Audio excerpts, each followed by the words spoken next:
शहर के बाहरी इलाके में, जहां सड़कें खत्म होती थीं और कच्चे रास्ते शुरू होते थे, एक ऐसी बस्ती थी जिसे शहर वाले अक्सर नजरअंदाज कर देते थे। बारिश के दिनों में कीचड़ से भरी गलियां, गर्मियों में धूल उड़ाती हवाएं और रात में अंधेरे को चीरती टिमटिमाती रोशनी, यही था इस बस्ती का परिदृश्य। लेकिन इसी अंधेरे के बीच एक छोटी सी झोपड़ी से हर सुबह एक ऐसी रोशनी निकलती थी जो किसी दीप से नहीं बल्कि एक छोटी सी लड़की की मुस्कान से फैलती थी। उसका नाम था राधिका, जिसके पास दुनिया की नजर में कुछ भी नहीं था, लेकिन उसकी आंखों में ऐसी चमक थी जैसे सारे आकाश के तारे वहां टिमटिमा रहे हों। राधिका की उम्र महज 8 साल थी, लेकिन उसकी समझ कई बड़ों से ज्यादा गहरी थी। उसकी झोपड़ी टूटी फूटी थी, उसके कपड़े पुराने और फटे हुए थे, लेकिन जब वह मुस्कुराती तो लगता था जैसे सूरज उगा हो। दोस्तों, हमारी आज की कहानी शुरू करने से पहले आप हमें बताइए कि आप कहां से हमारा यह वीडियो देख रहे हैं, और अगर आपको हमारी कहानियां पसंद आती हैं तो इस वीडियो को लाइक करके हमारे चैनल को सपोर्ट करें। साथ ही कमेंट बॉक्स में राधा स्वामी जी लिखना न भूलें। आपका दिन शुभ और मंगलमय हो जाएगा। अब चलिए हम राधिका की इस अद्भुत कहानी में वापस चलते हैं। राधिका की जिंदगी उस समय से बदल गई थी जब उसके पिता रामलाल, जो एक ईमानदार मजदूर थे, एक निर्माण स्थल पर हुए हादसे में इस दुनिया से चले गए थे। उस दिन से उसकी मां शांता अकेले ही परिवार का बोझ उठा रही थी। बेटी, भगवान ने तेरे पिता को ले लिया मगर हमारा साथ नहीं छोड़ा है, शांता अक्सर कहती और फिर चुपचाप आंसू पोंछ लेती। सुबह से शाम तक वह लोगों के घरों में काम करती, कपड़े धोती, बर्तन मांजती, झाड़ू लगाती और जो भी मिलता उससे अपनी बेटी का पेट भरने की कोशिश करती। लेकिन उसके चेहरे पर कभी शिकायत का भाव नहीं आता था। वह हमेशा कहती, राधिका, हमारे पास खाने के लिए रोटी है, सिर पर छत है और बाबा जी का आशीर्वाद है, इससे ज्यादा किसी को क्या चाहिए। यही सीख राधिका भी अपने अंदर संजोए रखती थी। राधिका के पास वो सारी चीजें नहीं थीं जो आम बच्चों के पास होती हैं, न अच्छे कपड़े, न खिलौने, न किताबें, न स्कूल जाने का मौका। जब पड़ोस के बच्चे अपने रंगीन बस्ते लेकर स्कूल जाते तो राधिका अपनी झोपड़ी के बाहर बैठकर उन्हें देखती रहती, लेकिन उसके चेहरे पर कभी ईर्ष्या का भाव नहीं आता था, बल्कि एक अजीब सी खुशी होती, जैसे वह सोच रही हो, मैं भले ही स्कूल न जा पाऊं, लेकिन मेरे पास एक और दिन है जीने के लिए, और यह बहुत बड़ा वरदान है। जब कभी कोई उससे पूछता, तू इतना मुस्कुराती क्यों है जबकि तेरे पास कुछ भी नहीं है, वह बड़ी मासूमियत से जवाब देती, क्योंकि बाबा जी ने मुझे एक दिन और दिया जीने के लिए। क्या ये कम है? सुनने वाले दंग रह जाते कि इतनी छोटी उम्र में यह लड़की इतनी गहरी बात कैसे कह सकती है। राधिका की मां को बाबा जी पर अटूट विश्वास था। रामलाल के जाने के बाद शांता को एक दिन सेवा भवन में सत्संग सुनने का मौका मिला था, जहां बाबा जी के शब्दों ने उसके टूटे हुए दिल को नई उम्मीद दी थी। उस दिन से वह हर रोज सुबह उठकर सबसे पहले बाबा जी का नाम लेती थी, और राधिका भी मां के साथ बैठकर भजन में शामिल हो जाती थी। हम गरीब हो सकते हैं, लेकिन नाम लेने के लिए कोई अमीरी नहीं चाहिए, शांता अक्सर कहती, और यह बात राधिका के दिल में इतनी गहराई से उतर गई थी कि वह अपनी हर सांस को बाबा जी के प्रति कृतज्ञता का माध्यम मानने लगी थी। जब बाकी बच्चे स्कूल जाते तो राधिका मिट्टी में बैठकर खुद से खेलती और आसमान को ताकती रहती। उसकी दुनिया सीमित थी, लेकिन उसकी कल्पना अनंत थी। कभी वह मिट्टी के छोटे छोटे घर बनाती, कभी पत्थरों से स्कूल और कभी फूलों से माला बनाकर अपने आप को सजाती। जब लोग उसे अकेले बैठे देखते और पूछते, अकेली नहीं लगती तुझे, तो वह हंसकर कहती, मैं अकेली कहाँ हूं, मैं तो बाबा जी से बात करती हूं, वो कहते हैं कि तू मुस्कुरा, बाकी सब मैं देख लूंगा। उस झोपड़ी से जो हंसी रोज निकलती थी वह किसी संपन्न बंगले की शांति से ज्यादा सच्ची और प्रामाणिक लगती थी, जैसे उसे किसी अदृश्य शक्ति का आशीर्वाद मिला हो। एक ऐसा ही सुबह था जब राधिका अपनी झोपड़ी के बाहर मिट्टी के खिलौने बना रही थी और उसकी मां काम पर गई हुई थी। अचानक उसने कुछ लोगों को अपनी बस्ती की ओर आते देखा। साफ सफेद कपड़े पहने हुए, हाथों में किताबें और कुछ सामान लिए। वे सेवा भवन से आए थे, गांव के बच्चों के लिए सेवा कार्य, पढ़ाई और सत्संग का आयोजन करने। उन्होंने बस्ती के एक खाली मैदान में एक छोटा सा पंडाल लगाया और बच्चों को इकट्ठा करना शुरू किया। जब राधिका ने उनमें से एक व्यक्ति को बाबा जी की तस्वीर लगाते देखा तो उसकी आंखें चमक उठीं। बाबा जी, उसने चिल्लाया और बिना किसी को कुछ बताए सीधे उस पंडाल की ओर भागी। राधिका सबसे पहली थी जो वहां पहुंची। न नए कपड़े थे, न बैग, बस वहीं फटे पुराने कपड़े और बिखरे बाल। लेकिन उसकी आंखों में जो चमक थी वह बाकी सब पर भारी थी। क्या मैं भी यहां बैठ सकती हूं? उसने विनम्रता से पूछा। सेवादार ने उसे देखा और उसकी आंखों में छलकते उत्साह को देखकर मुस्कुरा दिया। बिल्कुल, यह सबके लिए है। उसने राधिका को बैठने के लिए आमंत्रित किया और उसे एक नोटबुक और पेंसिल दी। राधिका के लिए ये किसी खजाने से कम नहीं थे। उसने उन्हें ऐसे थामा जैसे कोई बेशकीमती हीरे हों और पहली बार अपने हाथों में पेंसिल पकड़कर उसकी आंखों में आंसू आ गए, खुशी के आंसू। धीरे धीरे और बच्चे भी आने लगे और सत्संग शुरू हुआ। बच्चों को बताया गया कि कैसे पढ़ाई लिखाई जीवन को सुधारती है और कैसे अच्छे संस्कार और भजन से जीवन पवित्र होता है। फिर बाबा जी की वाणी सुनाई गई, जो मन से मुस्कुराता है वो दुनिया को रोशन कर सकता है। जैसे ही ये शब्द सुनाए गए, स्वाभाविक रूप से सभी की नजरें राधिका की ओर गईं, जो बिना किसी लालच के, बिना किसी अपेक्षा के मुस्कुरा रही थी, जैसे वह इन्हीं शब्दों का साकार रूप हो। सेवादारों ने भी महसूस किया कि इस बच्ची में कुछ अलग है, कोई ऐसी रोशनी जो उसकी परिस्थितियों से परे है, जैसे कोई आंतरिक प्रकाश उसके भीतर से चमक रहा हो। उस दिन पहली बार बस्ती के लोगों ने जाना कि खुशी संपत्ति से नहीं, समर्पण से मिलती है। और उस झोपड़ी की बच्ची में वही समर्पण था जो बिना मांगे, बिना शर्त बाबा जी को समर्पित था। जब सत्संग खत्म हुआ तो राधिका सेवादारों के पास गई और पूछा, क्या मैं कल फिर आ सकती हूं? मैं बहुत जल्दी सीख लूंगी, आप देखना। सेवादार उसकी आंखों में चमकते इस उत्साह को देखकर भावुक हो गए। हां बेटी, तुम हर रोज आना, हम तुम्हें पढ़ाएंगे और साथ में भजन भी सिखाएंगे, उन्होंने कहा। जब राधिका अपनी मां के लौटने पर यह सब बताई तो शांता की आंखों में भी आंसू आ गए। देखा बेटी, मैंने कहा था ना कि बाबा जी हमारा ख्याल रखते हैं। अब तू भी पढ़ेगी, मेरी तरह अनपढ़ नहीं रहेगी। उस रात मां बेटी दोनों ने खुशी से भजन गाए और राधिका सपनों में भी अपनी नई नोटबुक और पेंसिल को देखती रही। अगले दिन से राधिका का नया जीवन शुरू हो गया। हर सुबह जब उसकी मां काम पर जाती, वह पंडाल में पहुंच जाती और पूरे मन से पढ़ाई करती। उसकी सीखने की क्षमता देखकर सेवादार भी हैरान थे, जैसे वह पिछले जन्म से ही पढ़ने के लिए प्यासी हो। अक्षर, शब्द, वाक्य, वह सब कुछ ऐसे सीखती जैसे कोई प्यासा इंसान पानी पीता है। जल्द ही वह न केवल पढ़ना लिखना सीख गई, बल्कि अपने से छोटे बच्चों को भी सिखाने लगी।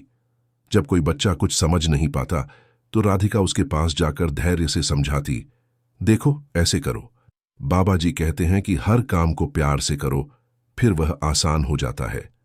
सेवा भवन में उसने पढ़ना शुरू किया।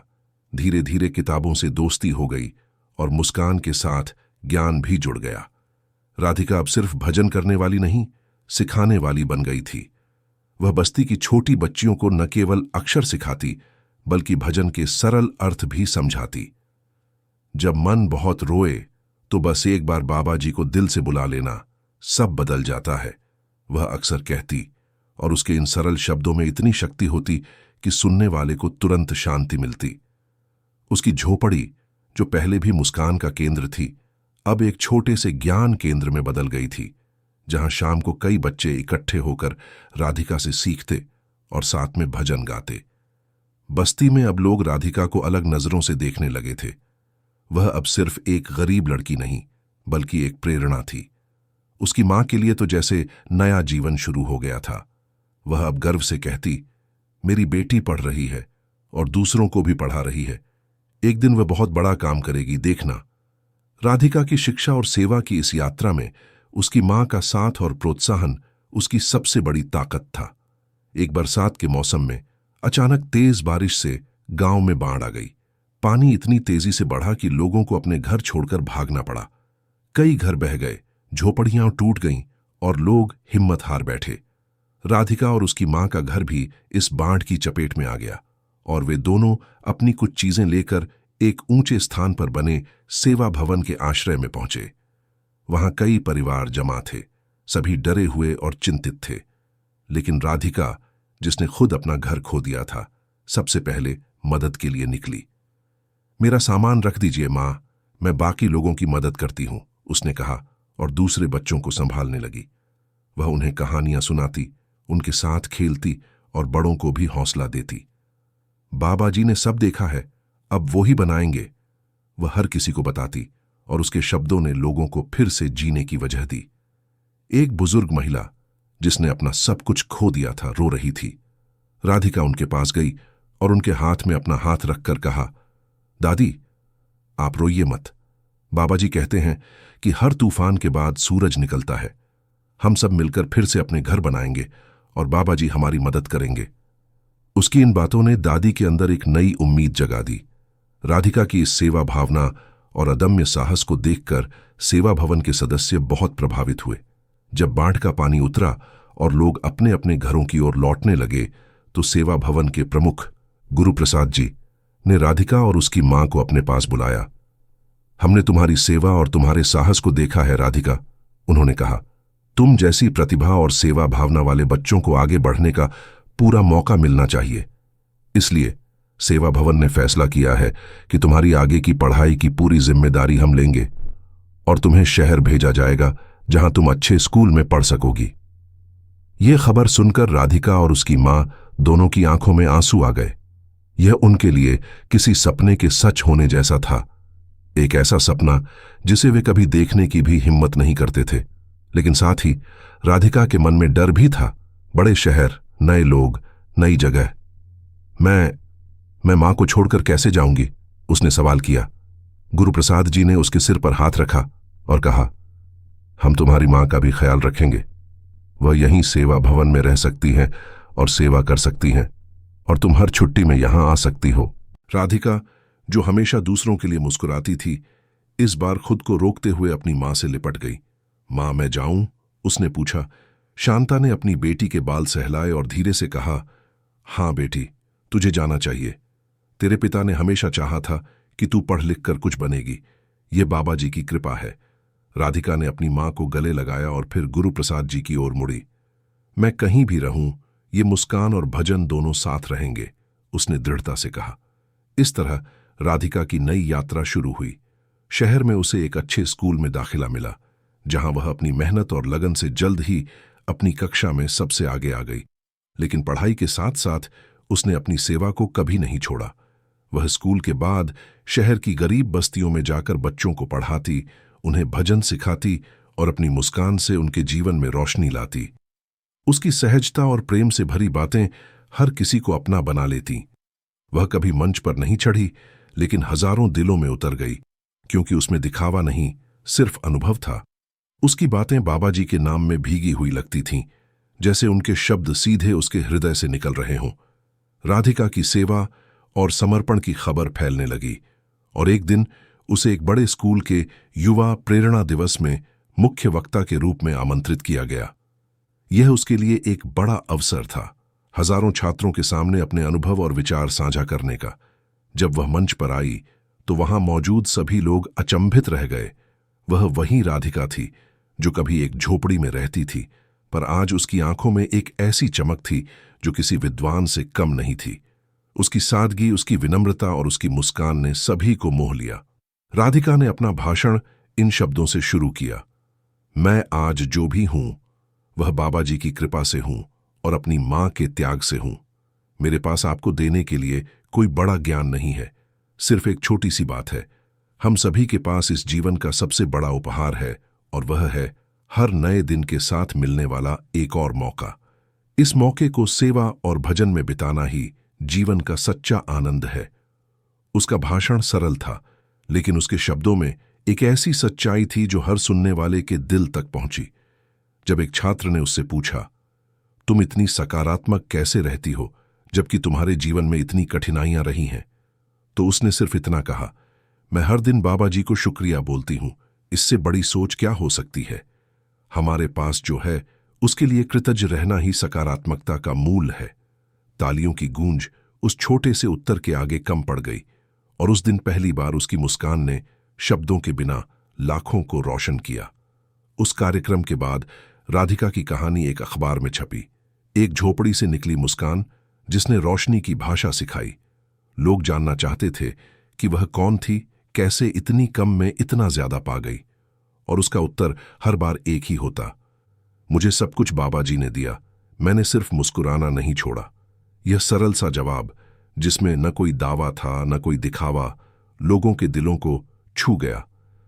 अखबार की कहानी के बाद और भी कई संस्थाओं ने राधिका को आमंत्रित करना शुरू किया, उसकी कहानी, उसका जीवन और उसका संदेश सुनने के लिए। इस बीच उसकी मां शांता सेवा भवन में रहने लगी थी, जहां वह रसोई सेवा में अपना योगदान देती थी। उनका जीवन भी अब बदल गया था। वह अब सिर्फ एक गरीब महिला नहीं थी, बल्कि एक ऐसी मां थी जिन्होंने अपनी बेटी को संसार को रोशन करने के लिए तैयार किया था। जब कभी नई बच्चियां सेवा भवन आतीं, तो शांता उन्हें अपनी और राधिका की कहानी सुनाती और कहती, जब हमारे पास कुछ नहीं था, तब मेरी बच्ची के पास बाबा जी का नाम था, वही आज भी सबसे बड़ी दौलत है। लोग जब मां को देखते तो समझते, ये औरत सिर्फ राधिका की मां नहीं, विश्वास की मां है। हर त्योहार या छुट्टी पर राधिका मां से मिलने आती और दोनों मिलकर भजन गाते, सेवा करते और उन दिनों को याद करते जब वे दोनों झोपड़ी में रहा करते थे। समय बीतता गया और राधिका ने अपनी पढ़ाई पूरी कर ली। उसे कई बड़ी नौकरियों के ऑफर मिले, लेकिन उसने फैसला किया कि वह अपना जीवन शिक्षा और सेवा में समर्पित करेगी। मैं वही करूंगी जो बाबा जी ने मुझे करने के लिए भेजा है, उसने कहा, और एक ऐसे स्कूल में शिक्षिका बन गई जहां गरीब बच्चों को मुफ्त शिक्षा दी जाती थी। वहां वह न केवल पढ़ाती, बल्कि बच्चों को जीवन के मूल्य भी सिखाती, वही मूल्य जो उसने अपनी मां और बाबा जी से सीखे थे। आज राधिका एक शिक्षिका है, एक वक्ता है और सबसे पहले एक सेविका है। वह देश के विभिन्न हिस्सों में जाकर लोगों को प्रेरित करती है, विशेष रूप से महिलाओं और बच्चियों को, ताकि वे अपनी परिस्थितियों से ऊपर उठकर अपने सपनों को पूरा कर सकें। लेकिन जब कोई उसे पहचानता है और उसकी सफलता की प्रशंसा करता है, तो वह कहती है, मैं वही झोपड़ी वाली हूं, बस अब मेरी सेवा थोड़ी बड़ी हो गई है। उसकी मुस्कान आज भी वही है, लेकिन अब उसमें पूरी दुनिया की हिम्मत जलती है। राधिका के जीवन की कहानी ने हजारों लोगों को प्रेरित किया है। उसकी एक पुस्तक, मुस्कान की शक्ति, जिसमें उसने अपने जीवन के अनुभव और सीख को शब्दों में पिरोया है, लाखों लोगों ने पढ़ी है। एक साक्षात्कार में जब उससे पूछा गया कि उसके जीवन की सबसे बड़ी उपलब्धि क्या है, तो उसने कहा, यह जानना कि जिस मुस्कान को मैंने कभी अपना एकमात्र धन समझा था, वही मुस्कान आज हजारों चेहरों पर है। यही मेरी सबसे बड़ी उपलब्धि है। एक बार जब वह अपने गांव लौटी, जहां एक समय वह झोपड़ी में रहती थी, वहां के लोगों ने उसका भव्य स्वागत किया। उस झोपड़ी की जगह अब एक पक्का मकान था, जिसे सेवा भवन ने बनवाया था। वहीं पर राधिका ने एक छोटा सा स्कूल भी शुरू किया था, जहां बस्ती के बच्चे मुफ्त में पढ़ते थे। मैं चाहती हूं कि कोई भी बच्चा मेरी तरह शिक्षा से वंचित न रहे, उसने कहा, क्योंकि शिक्षा और भजन ये दो पंख हैं जिनसे हर आत्मा उड़ सकती है, चाहे वो किसी भी परिस्थिति में हो। ये साखी हमें सिखाती है कि जहां मन बाबा जी से जुड़ा हो, वहां मिट्टी से भी चांद खिल सकते हैं। मुस्कान वहां चमत्कार बन जाती है और एक झोपड़ी पूरी दुनिया को रोशन कर सकती है। राधा स्वामी साखी की यह कथा हमें बताती है कि रोशनी देने के लिए बड़ी जगह की नहीं, बड़ी नीयत की जरूरत होती है, और जब दिल भजन से भरा हो तो वो झोपड़ी से भी आकाश छू लेता है। कोई मनुष्य अपनी परिस्थितियों का गुलाम नहीं होता, राधिका अक्सर कहती है। हमारी आत्मा की उड़ान हमारे हालात से कहीं ऊंची है। हमें बस उन पंखों को पहचानना है जो बाबा जी ने हमें दिए हैं। एक पंख है कृतज्ञता का और दूसरा सेवा का। इन दोनों से हम कहीं भी पहुंच सकते हैं। आज जब राधिका दुनिया भर में घूमकर अपने अनुभव और ज्ञान को बांटती है, तो उसकी कहानी हर किसी को प्रेरित करती है, चाहे वह अमीर हो या गरीब। उसके शब्दों में एक ऐसी सच्चाई होती है जो सीधे दिल तक पहुंचती है, क्योंकि वे अनुभव से आते हैं, किताबों से नहीं। और उसकी मुस्कान आज भी उतनी ही प्रकाशमान है जितनी तब थी जब वह एक छोटी सी लड़की थी, जो मिट्टी में खेलते हुए आकाश को देखती थी। दोस्तों, अगर आपको राधिका की यह प्रेरणादायक कहानी पसंद आई हो, तो कृपया इस वीडियो को लाइक करें, अपने दोस्तों और परिवार के साथ शेयर करें और हमारे चैनल को सब्सक्राइब करना न भूलें ताकि ऐसी और भी कहानियां आप तक पहुंचती रहें। याद रखिए, हम सभी के अंदर एक राधिका बसती है। हमें बस उस मुस्कान को पहचानना है जो हमारे अंदर से आती है। जय बाबा जी की। राधा स्वामी।